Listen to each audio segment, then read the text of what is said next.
रामू, उसकी पत्नी और चुड़ैल। एक छोटा सा गांव था।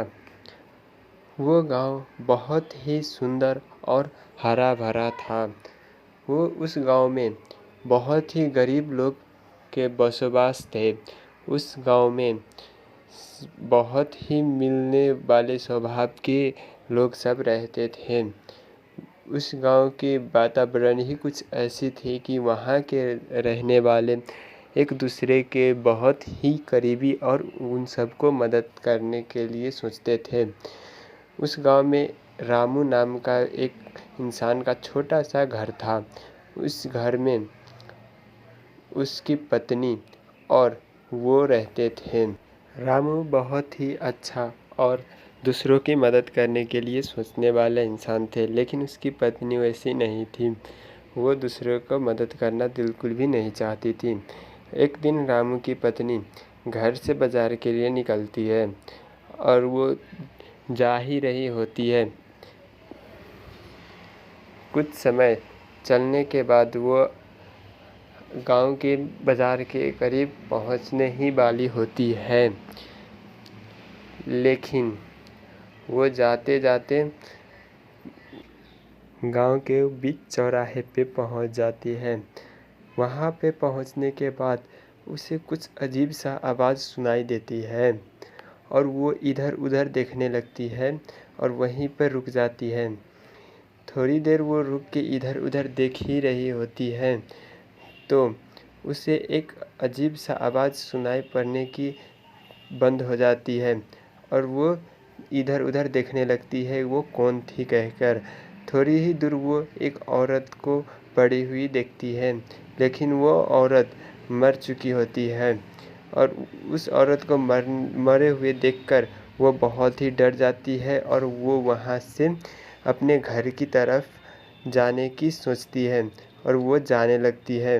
वो वहाँ से जाने लगती है तो थोड़े जाते जाते वो बहुत ही डर रही होती है और वो बहुत चीज़ सोच रही होती है वो कौन सी औरत थी, लेकिन उसका वहाँ पर होने के बजाय उसे मदद करने के बजाय वो वहाँ से निकल जाती है और वो अपने घर पहुँचती है और उसके पति वहाँ सोफे पे बैठ रहे होते हैं। तभी वो वहाँ से आती है उस अपने घर में। जब वो अपने घर में पहुँचती है तो उसके पति देखकर वहाँ से उठकर उसके पास जाता है। जब वो उसके पास पहुँचता है तो देखता है वो बहुत ही डरी हुई होती है और वो पति उससे सारा चीज़ पूछने लगता है। तुम इतने क्यों डर रही हो? तुम्हें क्या हुआ है? कुछ तुमने अजीब सा चीज़ देखा है क्या? क्या किसी ने तुम्हें डराने की कोशिश की है?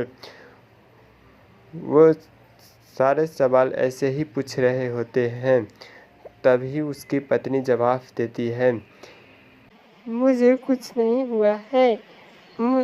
मेरे जाने के बाद वहाँ पे एक औरत पड़ी हुई थी, लेकिन वो कौन थी और वो कहाँ से आई थी मुझे कुछ भी नहीं पता और वो मर गई थी, इसीलिए मैं डर के भाग आई। कुछ दिन बाद वो औरत एक चुड़ैल बन जाती है और वो बहुत ही गुस्सैल और ख़राब स्वभाव की हो जाती है।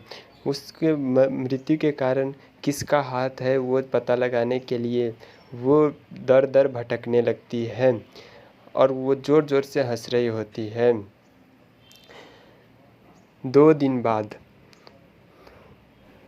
हंसते हंसते रामू के घर के करीब पहुंच जाती है और वो जाते जाते वहाँ पे सारा बात सुन रहा होता है और वो वहीं पे खड़ी होकर सुनने लगती है रामू और उसकी पत्नी अंदर क्या बात कर रही है। थोड़ी देर सुनने के बाद वो रामू और रामू के पत्नी के अंदर झांक कर देखने लगती है और वो देख रही होती है न रामू को और न उसकी पत्नी को कुछ पता होता है। वो बात सुनने के बाद रामू के घर के अंदर वो चुड़ैल आ जाती है और वो देखकर रामू की पत्नी ज़ोर ज़ोर से डरने लगती है वो चुड़ैल रामू के पीछे ही जाके खड़ी हो जाती है और वो देखकर रामू की पत्नी बहुत ही ज़्यादा डर रही होती है और रामू उससे कह रहा होता है कि तुम क्यों डर रही हो। तभी उसकी पत्नी कहती है, वो देखो पीछे तुम्हारे भूत आ चुके हैं। वो चुड़ैल लगता है वही है जो मैंने उस दिन देखा था मरते हुए। और वो बात सुन के रामू भी पीछे देखने की कोशिश करते हैं, लेकिन वो देख नहीं पा रहा होता। थोड़ी कोशिश के बाद उसकी पत्नी को ऐसे डरी हुई देखकर वो पीछे देखता है और पीछे देखने के बाद रामू की पत्नी वहाँ पे उसके आगे घुटने टेक कर बैठी होती है और रामू और उसकी पत्नी दोनों के दोनों माफ़ी मांगने लगते हैं और रामू को देखकर वो चुड़ैल भी बहुत ही अचंभित हो जाती है और कहने लगती है, तुम हो इसलिए मैं इसे छोड़ रही हूँ, अगर जो कोई और तो होता तो मैं इसे नहीं छोड़ती। ये मुझे मरते हुए देखकर भी छोड़कर भाग आई थी। ये सारे बात कहने के बाद वो चुड़ैल वहाँ से जाने लगती है और वहाँ से वो दोनों एक बहुत ही अच्छा सीखती है। उसकी पत्नी सीख लेती है कि आज से किसी के भी ऐसी मदद के वक्त उसे मदद करना चाहिए और वो वहाँ से इसी राह पे चलने की शुरुआत कर देती है। तो दोस्तों आज के लिए इतना ही। ये वीडियो आपको अच्छी लगी तो चैनल को सब्सक्राइब कर देना और इसी तरह मज़ेदार वीडियो आने के लिए बेल आइकन को भी दबा देना।